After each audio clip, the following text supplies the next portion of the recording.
Bismillahirrahmanirrahim. Saudara-saudaraku muslimin dan muslimat rahimani wa rahimakumullah. Ada satu pesan yang sangat indah disampaikan oleh Nabi kita SAW agar kita bisa berhati-hati, di mana Rasulullah mengatakan akhwafu ma akhafu alaikum aimatul mudhillin. Sesuatu yang paling aku khawatirkan menimpa kalian adalah ulama-ulama yang menyesatkan. Dan hari ini orang yang diulamakan itu tidak hanya mengajak manusia kepada kebidahan. Yang bid'ah itu masih dalam koridor Islam, ya, atau dikenal dengan bid'ah al-mufassiqah.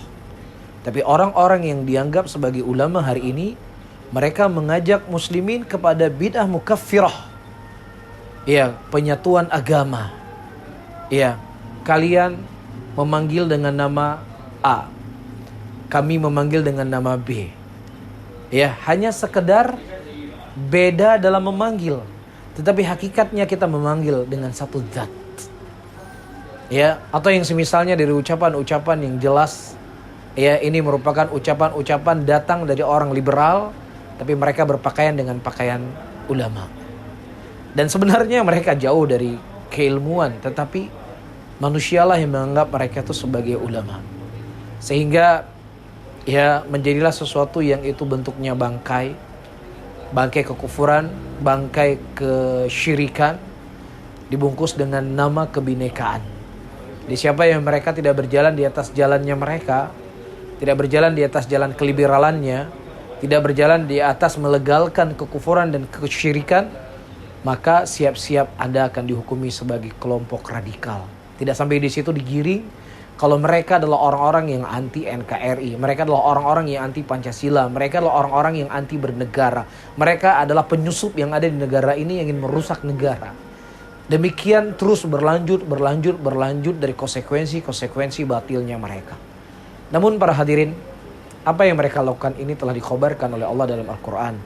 Kullu hizbin bima ladehim farihun. Setiap hizb mereka merasa bangga dengan apa yang ada pada diri mereka.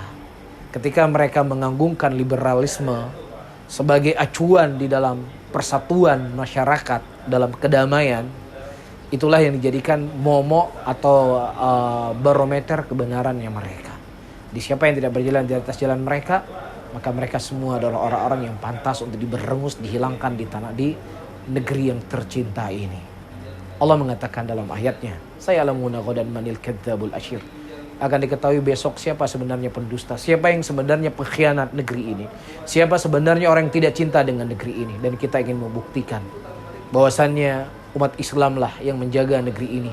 Dan dengan rahmat Allah tercatat, tertulis dalam Undang-Undang Dasar 45, dengan rahmat Allah lah negara ini merdeka. Mudah-mudahan kita tidak buta dengan sejarah dan tidak melupakan sejarah perjuangan pahlawan-pahlawan Islam di negeri ini. Barakallahu fikum.